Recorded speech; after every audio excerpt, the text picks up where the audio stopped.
Joining me now is the Shadow Minister for Housing and Social Services, Michael Sukkar. Michael Sukkar, thanks for your time. Let's start with this announcement by Anthony Albanese last week. The government would finally start its home equity scheme, where the government takes a share in the equity of 40,000 homes. What did you make of that? Well, I mean, other than the fact it was hopelessly late, there was some curious factors at play, clearly, Andrew. This was a scheme that was promised by Anthony Albanese before the election. It was supposed to have commenced on the 1st of January this year. The sector's been wondering where on earth this program has been, and it seems as though he was holding it back so he could announce it at the conference. Either that or his housing minister's so hopelessly incompetent that she was unable to deliver it on the 1st of January. The reality is, Andrew, it's a very small scheme, a niche program. To be frank, most Australians don't want to co-own a property with the government. There'll be some people who will be looking forward to it. I suspect a very small number. I think the bigger story here, though, is in the midst of a cost of living crisis, there was absolutely nothing that came out of National Cabinet last week that would make anyone struggling to pay their rent, anyone struggling to pay their mortgage, or anyone struggling to save a deposit for a first home any better, because there was nothing in it for any of those groups of people who are struggling at the moment with Australia's housing market. Will you oppose or support this home equity scheme? Look, we'll have a look at it, Andrew. Shared equity schemes are not new. This is not novel. This is not some brilliant new idea. They've been around for a very long time. We'll have a look at it. It seems very curious, though, that the Prime Minister keeps emphasising that he required state and territory agreement in order to put this forward. Now, that makes me question what on earth they've come up with, because a Commonwealth shared equity scheme could easily be delivered without state and territory involvement. So the fact that they seem to be including the states and territories either as an alibi for why it's running so late, or potentially the way it's been structured, means we'll have a close look at it. Again, it's a very small niche program. Most Australians, and certainly most Australians who want to buy their own home, either won't qualify for this, and if they do, I suspect most would choose to want to purchase a home for themselves, not to co-own a property with the federal government. So a very niche program. We'll have a look at it, and we'll assess it once we see what they're structured, how it's structured, and what they're proposing. You could argue this policy of Labor's will simply lift the price of homes, and you could argue the same about your policy to allow young people to access their super for a deposit. Well, I suspect, to be frank, with their program, it's going to be so small, Andrew.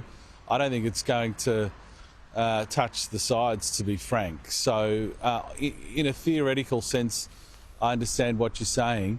In relation to access to super, we've always said and made very clear that you need to empower young people to use their own money to get over that deposit hurdle. We know the deposit hurdle is the hardest part for first home buyers at the moment, but you also do need to address supply constraints as well. You need to do both, but I don't think the answer is to our housing market saying to young Australians, seemingly like the Labor Party is saying, which is we're happy for you to rent for your whole life. We don't want you to have a realistic aspiration of owning your own home. Now, there's clearly going to be a portion of people who do rent for their lives, either out of necessity or out of choice. But this government does not talk about first home buyers. It does not talk about home ownership. It has completely vacated the space. I suspect it's waved the white flag on home ownership for younger Australians, and I want to tell those younger Australians that the Coalition has not done the same. We believe that they have every right to have a realistic prospect of owning their own home, just like their parents and grandparents had, and that's one reason why we believe they should get access to a portion of their own super responsibly, to fund their deposit to buy a home, and then to be required to put that back into super at the end. So they have the retirement income benefits, but importantly, they've used that money in the interim to help them get into a home, which we know is so important for everybody's lives, not just financially, we know the social impacts as well. Doesn't the PM have it right then? And you mentioned this earlier when he says supply is the answer here. Isn't supply the thing that governments and particularly state governments need to target? And what did you make of the promise by the PM to pay state governments billions if they build 1.2 million extra homes, but only in 2028? Well, I do agree with the Prime Minister that supply is the answer. It's a bit like saying puppies are cute. Yes, we all agree puppies are cute. We all agree that supply is the answer. But he had months and months in the lead up to this meeting. Months. We didn't need months of preparation and talking up this meeting for the PM to come out and turn out these hackneyed sort of phrases. No, we needed concrete plans. What are the projects? Where are the houses being built? Who's funding them? What are the time frames? What sort of stock is it? Is it reserved for first home buyers or is it for renters? That's what people were expecting out of this meeting. Instead, we got no commitments. We got a potential for money to flow into the future to state and territory governments if they do the right thing. Does anyone really believe the states and territory governments are going to turn on their form of decades and all of a sudden start pumping out new housing? No, the Prime Minister needed to show some leadership. Instead, what he did was he said, if you do the right thing, I might give you some money at the end. We've heard it all before, Andrew. The states and territories planning and zoning reform, it just rolls off our tongues in politics and in the media because we've been hearing it for decades. We sadly saw nothing out of this meeting from the Prime Minister. As I said, a meeting that promised so much and delivered so little. No one who's struggling with their rent or struggling with their mortgage or struggling to save for that deposit for a first home will have seen anything out of that meeting that made them feel any better the next day. And I think that's really the depressing thing for many people at the moment, that there's no sense of urgency from this government, and that's why they announce a policy at their national conference that's already 8 months late. How on earth do you have as a key part of your speech a policy you're supposed to have delivered on the 1st of January this year? Most people would have would feel too much shame to include something in their speech. You're just teeing off now, Michael Suker. Now, let me ask about the PM's failure to name the petrol price. What did you make of that? Oh, look, I think I don't think many of us would be surprised, to be frank. I think the Prime Minister is living in a world that most Australians probably wouldn't really understand. And that's partly the nature of the job and partly the nature of the man in the job. Getting around on the RAAF jet, he's certainly done a lot of that. But I think it's incumbent on leaders to try to the best extent they can to remain connected to the issues that their constituents and their fellow countrymen and women are facing. So would I say it's the absolute worst sin of all time? No. But I was pretty surprised that, when he drives past the servo, he doesn't sort of look up out the window and see what the price is. I was a bit surprised that he didn't. What's the petrol price in your part of Melbourne at the moment? Oh, look, it's about $2.20 at the moment. Yesterday, I think it was about $2.17 when I was driving down Canterbury Road in Vermont. So it's getting up there. And, when we were in government, we put in place temporary excise relief. This government took that away. And I don't think Australians have seen anything from this government that is it time to put that back? Their cost of living. Is it time for a bit more excise relief? Because it was about this price when you put in the relief. Yeah, look, I wouldn't want to tread on our economic team as far as making unilateral statements like that. I just think the reality here is 15 months after the election of a Labor government, most Australians today are either poorer or definitely feeling poorer than they were 15 months ago. That's the reality. Their mortgages have increased by $22,000 a year if you've got an average mortgage. Your rent has increased by 12% year on year if you're a renter.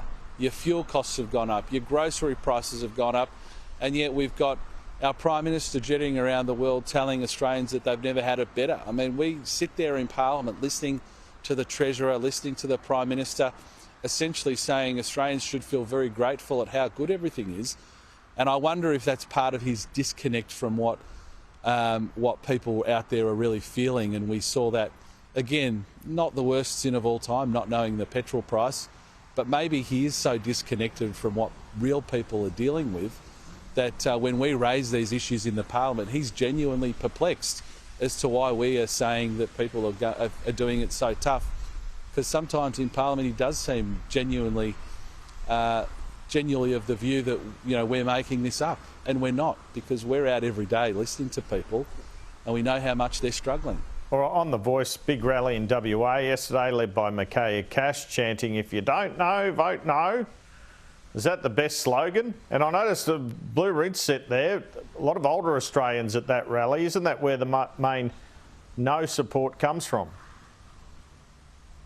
No, I think there's people across all of the age groups that are forming a view that they are not likely to support this. I think there's still a long way to go, and I wouldn't want to be calling this referendum one way or the other just yet. And for people like me, it's, yes, if you don't know, vote no is part of it. And I think it's powerful only because the Prime Minister has worked so hard to try and keep details from people.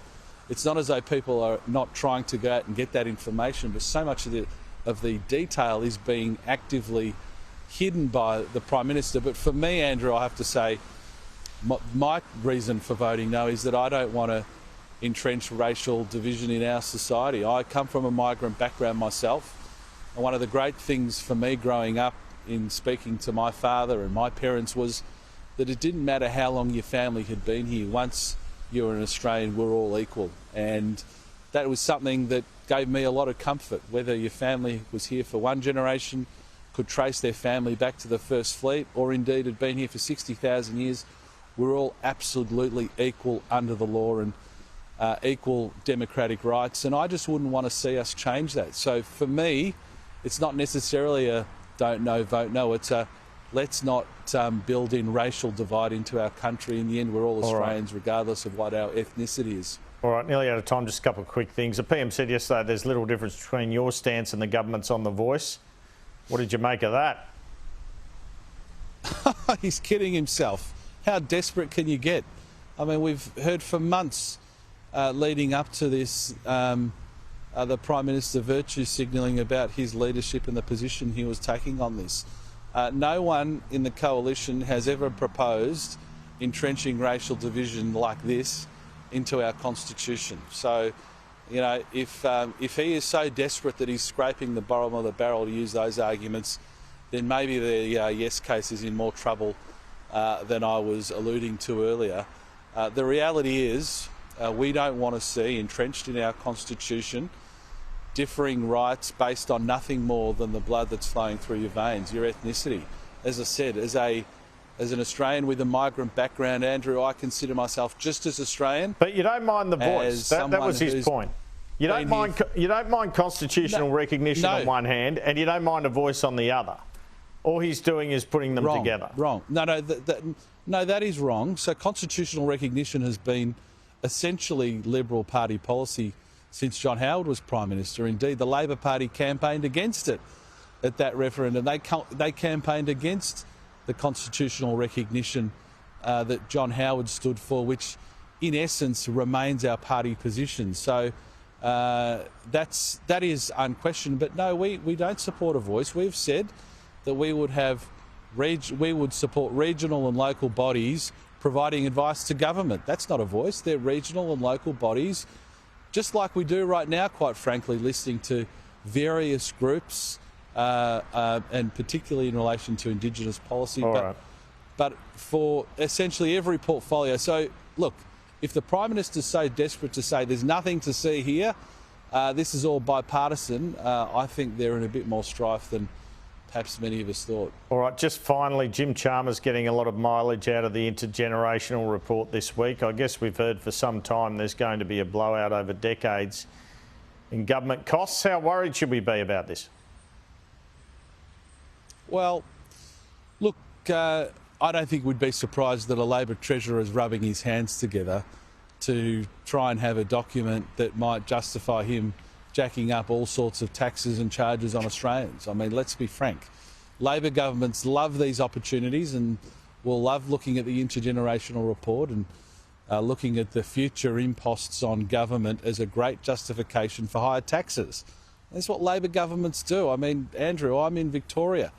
The Victorian Premier said he would never increase or impose a new tax, and I think we're up to about 45 new or higher taxes down here. So I think Jim Chalmers will use this as an opportunity to try and till the soil with the Australian public to either abolish the stage 3 tax cuts or to impose other taxes and charges all over the economy, because that's in Labor's DNA. They think they can spend your money better than you can as an Australian, and as Liberals we think that money is better in the pockets of individuals to make their decisions of, and government should be no bigger than it needs to be.